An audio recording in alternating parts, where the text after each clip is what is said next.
il ne faut jamais, non pas sous-estimer, mais surestimer ses concurrents. Car la concurrence française, finalement, comparée, je dirais, aux États-Unis où tu as 10 mecs qui sont aussi bons que toi, bah, n'est pas très forte. Et souvent, quand tu fais vraiment le travail, que tu bosses 10 heures par jour ou 70 heures par semaine et que t'es pas un gros branquignol, donc ça veut dire bah tu fais à peu près le boulot quoi. En gros, tu vas surperformer à peu près la majorité de tes concurrents. Et si on prend par exemple, ben voilà mon client, c'est un mec ce gars-là. Donc je travaille en fait pour ceux qui ne seraient pas en marketing, donc avec un, en fait je suis prestataire pour un gars qui a une agence. Et on a les clients les plus, je dirais, tous les plus gros clients infopreneurs, donc tous ceux que tu connais, les Yomi Denzel, Alec Henry, Yann Darwin et tout ça. Et ouais, on a un peu la totale quoi. Et on fait des événements de 5 jours avec eux. Et finalement, qui est à son niveau? Mais qui a eu le courage de bosser 10 heures par jour pendant 10 ans sur la même chose tout le temps? Qui a fait ça? Personne. Parce que les gens, c'est le shiny object, le dropshipping, le trading, après c'est l'IA, après c'est machin. Bah, non, mais en fait, qui a eu la foi de bosser comme un malade pendant 10 années de son temps? Et c'est pour ça que tu arrives à un niveau où tu fais des millions et que tu travailles avec les plus grands. Euh, Parce que, bah, en fait, le seul mec qui est capable de faire le boulot, c'est ça. Et finalement, tu y arrives vite parce qu'en fait, t'as pas de concurrence quand t'es à ce niveau-là. C'est qui tes concurrents? C'est celui qui vient de démarrer, c'est le débutant, c'est celui qui a finalement le même âge que toi, mais qui a passé les 10 dernières années de sa vie à chercher un shiny object, à chercher des méthodes, et puis surtout à changer. Mais il y a un moment donné, c'est pas comme ça qu'on se fait qu'on arrive à avoir des compétences. Et surtout, les gens sont tellement flemmards, surtout en France, qu'ils n'ont aucune, aucune connaissance en vente au marketing. Enfin, en France, on n'est pas trop, on n'est pas, enfin, déjà c'est pas nous qui l'avons inventé. Et puis on n'est pas trop un pays de vente, de marketing, de business. On n'est pas un pays de business. Tu prends un truc con, alors que les US, c'est un autre game. Hein. Tu vas aux US, tu vas en Angleterre, même l'Angleterre. Je parle l'Angleterre britannique, la Grande-Bretagne, c'est un autre niveau. Tu vas aux US, les mecs, des mecs comme toi qui bossent 70 heures par semaine, 10 heures par jour, et qui, ça fait 10 ans qu'ils font la même chose, il y en a 50. C'est un autre game. En France, t'en as zéro. Donc c'est pas compliqué, t'as juste à bosser. Hein. Et moi, c'est ce que je suis en train de faire, et en tout cas, j'y crois dur comme fer. Parce que, ben voilà, toutes les personnes que j'ai rencontrées dans ma vie, qui ont réussi, qui font aujourd'hui des millions, qui sont peut-être multimillionnaires, ont un jour ou l'autre eu cette période-là. C'est indéniable. Évidemment, il faut aller chercher des compétences. Enfin, là, je te renvoie à ma dernière vidéo, hein, ma vidéo sur les idées. Il faut aller chercher des bonnes idées, il faut aller chercher des compétences qui rapportent de l'argent. Des compétences, évidemment, va pas me sortir.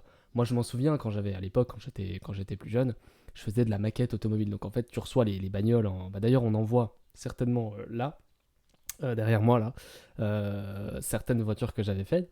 Et parce que je suis revenu chez mes parents, et là, je viens passer un mois chez mes parents.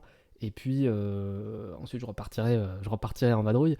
Et en tout cas à l'époque, j'arrive et le mec, à l'époque, comment je faisais ça? Je faisais de la maquette automobile et j'avais lancé une chaîne YouTube là-dessus. Spoiler alert, ça n'a pas fonctionné. Pourquoi? Parce qu'en fait, ça intéresse personne. Les gens en ont rien à foutre. Donc bon, va pas sur un truc où les gens en ont rien à branler juste parce que ça te passionne. Tu feras ça quand t'auras du fric.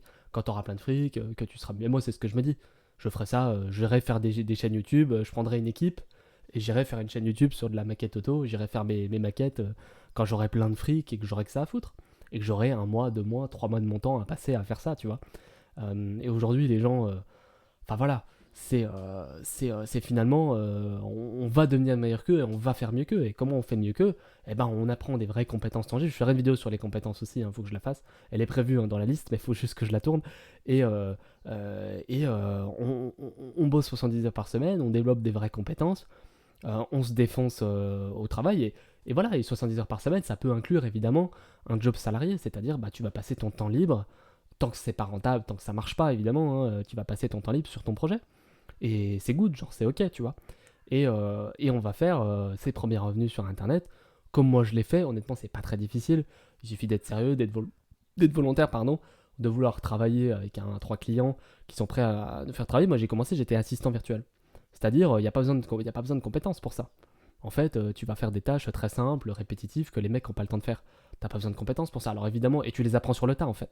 Même si tu as besoin de compétences, en fait, au final, tu penses ne pas en avoir besoin, mais tu en as besoin quand même, parce qu'il faut maîtriser les logiciels, parce que des fois, on va te demander des tâches de rédaction, de copywriting, il faut comprendre la logique marketing. Aujourd'hui, j'ai évolué, donc je suis plus du tout, je fais plus du tout ces tâches-là, enfin, du moins, j'essaie le moins possible. Mais en tout cas, à l'époque, c'était ce que je faisais. Et j'ai commencé comme ça.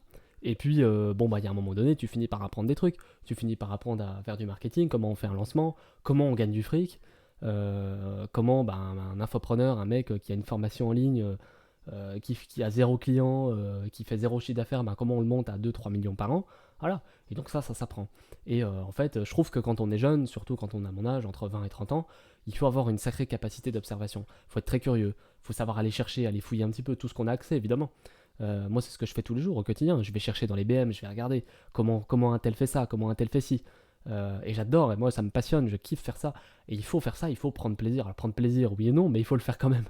C'est que faut aller chercher. Comment tu veux, j'en sais rien, t'as une idée, tu veux faire bah, du media buying. Tiens, on va rester sur mon exemple que j'aime bien. Tu veux faire donc du media buying, pour ceux qui ne savent pas ce que c'est le principe d'aller donc maîtriser tout l'écosystème Meta, Google, donc Meta c'est Facebook, hein, Google et toutes les régies publicitaires pour aller programmer, mettre en place, optimiser le plus possible des publicités sur les réseaux sociaux. Un média buyer, c'est ça. Et donc tu veux faire ça, bah, va voir ce que font les autres. Va voir ce que font les autres média buyers. Comment lui il fait ci, comment lui il fait ça, qu'est-ce que lui il lance, quel budget il lance, comment il a trouvé ses clients, nanana, etc. etc. Qu'est-ce qu'il a suivi comme formation, qu'est-ce qu'il a comme expérience, dans quelle boîte il a bossé. Un truc con, j'avais un copain qui était média buyer, que j'avais rencontré à Bangkok. Lui, il bossait, il a passé 5 ou 6 ans en start-up avant de se lancer à son compte. Bon, bah forcément, après, il a les compétences. Il est capable d'aller chercher les clients parce que bah, il a un niveau d'expertise. Il est capable de délivrer derrière, parce que ça, c'est bien d'aller les chercher, mais bon, parce que trouver des clients, t'arriveras toujours. Tu fais un peu de call, tu vas faire un peu de porte-à-porte. Enfin, c'est des trucs qui se font plus aujourd'hui, hein, mais je peux dire que j'ai un copain que j'ai déjà parlé dans une précédente vidéo qui, qui a fait ça. Le mec, il a passé 1 an de sa vie à faire du call. Je peux dire qu'il a gagné du pognon, hein. Et c'est pas une blague, hein. Donc c'est des méthodes un peu traditionnelles, mais qui marchent encore. Et, euh, et voilà, et là, on est bien loin des mecs, des espèces de guignols qui sont subventionnés par leurs parents. Moi, l'autre coup, j'ai un gars que je connais comme ça qui me dit: ah bah tiens, comment je vais monter une boîte? Alors là, je vais monter une start-up. Mes parents vont me donner 10 000 balles, le grand-père va me donner 15 000. Putain, bah en fait, moi j'aimerais bien commencer comme ça. Enfin, j'aurais bien aimé commencer comme ça. Alors, j'ai pas que mes parents avaient pas les moyens. Bon, je pense qu'ils les avaient pas spécialement. Et surtout, ils avaient pas les moyens pour ça. C'est moi, je me démerde. T'as envie de gagner du fric, bah tu te démerdes, tu bosses. C'est pas compliqué. Moi, en plus, enfin, voilà, je pense que j'ai grandi dans une famille. Mon père, c'est un scientifique. Il a fait énormément d'études. Il a fait plus de 10 ans d'études, 11 ans d'études. Ma mère, pareil, elle a pas loin du doctorat, elle a fait 6 ou 7 ans d'études. Pareil, dans le domaine plutôt la psychologie et tout ça, je pars du principe que tout se mérite. C'est des gens, bah oui, aujourd'hui mon père il gagne très bien sa vie, on est hyper bien loti, enfin voilà, il m'a donné tout ce que je voulais, il m'a payé une super école de commerce. Mais pourquoi? Parce qu'il s'en est donné les moyens, parce qu'il a bossé comme un malade. Et c'est ça qui est important. Et c'est ça qui est. Moi, je suis dans une famille de méritants. Moi, j'ai grandi dans une famille comme ça. Je prends mon grand-père, c'était pareil. Mon grand-père, il a commencé, il était rejeté par sa mère. Sa mère l'a envoyé en camp de vacances parce qu'elle ne voulait pas de lui. Il est devenu un grand ingénieur. Il a fait des choses magnifiques, des choses extraordinaires pour Peugeot, pour plein de grandes boîtes en tant qu'indépendant, hein. Il n'avait pas le bac, hein. Il est devenu ingénieur thermicien, il n'avait pas le bac. Bon, à l'époque, c'était possible. Aujourd'hui, ça l'est moins. Je te conseille d'avoir le bac quand même, c'est quand même pas mal, ça peut aider, mais surtout pour les sciences dures, surtout si tu vas apprendre des métiers comme ça, l'ingénieur, être dans l'informatique, développeur, etc. C'est quand même pas mal d'avoir quand même une école. Je trouve que les écoles traditionnelles dans ces domaines-là forment encore plutôt bien. Génie civil, tout ça, j'ai des copains en génie civil, je peux dire qu'ils touchent quand même pas mal. Et les mecs, ils savent ce qu'ils font, quoi. Voilà. Et, et voilà, et moi, mon grand-père, c'est un méritant. C'est le mec, il est parti de rien en fait. Il a même pas le bac, hein. Il est devenu ingénieur thermicien, il n'a pas le bac. Il a monté son cabinet, au début il était salarié, après il a monté son cabinet, son bureau d'études en fait, hein, d'ingénieur. Il était responsable de tous les circuits de refroidissement des machines dans les usines Peugeot, les ordinateurs, parce qu'à l'époque, bah, enfin même aujourd'hui, hein, il faut des énormes circuits de refroidissement, et c'est des refroidissements par eau, donc c'est pas comme dans ton ordi où soit il n'y a pas de refroidissement du tout, enfin c'est du passif, soit c'est juste de la dissipation classique, soit c'est des ventilateurs. Bah là en fait dans les trucs Peugeot c'est que des énormes systèmes d'eau, t'as carrément un étang pour l'usine en fait, hein. Ils construisent des étangs, ils construisent des plans d'eau juste pour refroidir les serveurs. Après à l'époque c'était comme ça. Alors aujourd'hui je pense que c'est plus comme ça. Ça a dû certainement évoluer, mais ils construisaient carrément des étangs. Et bah pour ça il faut construire, faut le concevoir le système. Et donc lui à la fin il a fini par faire ça. Il est parti de rien. Donc voilà, comme quoi on peut devenir tout ce qu'on veut en partant de rien et sans partir avec 20 000 euros de départ, même si ça aide toujours d'avoir un peu de levée de fonds, mais bon, c'est pas forcément essentiel. Et évidemment, on n'est pas obligé d'aller faire des trucs sales, des trucs, c'est n'importe quoi. Tu prends Bangkok, franchement, t'as plein de mecs à Bangkok, enfin plein de mecs. Les gens, je pense, sont attirés par Bangkok pour la partie, je dirais un peu les putes, machin. C'est dans le quartier de Nana, mais en fait c'est un tout petit quartier. Il y a pas, il y a 3 rues en fait, hein. Le reste de Bangkok est pas du tout comme ça, bien au contraire. Il y a plus de centres commerciaux avec des magasins Rolex et Louis Vuitton que de quartiers des putes, hein, là-bas, hein. Donc finalement c'est plus un cliché qu'autre chose. Et donc t'as peut-être un ou deux rues, ouais. Et les gens viennent pour ça en fait. Les gens ils viennent pour ça parce que ça les fait marrer. Et tu croises beaucoup de gens qui ont des business dans le sexe ou en lien avec les casinos en ligne. Mais surtout les trucs sexuels, le mec il revend des bases de données. Enfin, en fait je sais plus trop ce qu'il revendait, mais oui, le mec il vend des sextoys. Je lui dis ouais mais ça passe sur les régies publicitaires parce que normalement c'est bloqué ce genre de truc. C'est bloqué par Facebook, tu verras jamais une publicité pour un sextoy sur Facebook. Il me dit ah ouais, ouais, t'inquiète, on arrive à faire passer le truc. Alors je sais pas comment il fait passer ses pubs, mais en tout cas il y arrive. Et le gars, t'as beaucoup de gars comme ça. Et les mecs ils font les malins, ils font les kékés dans les comment dans les masterminds et tout. Toi t'es là, c'est bon, allez, circule.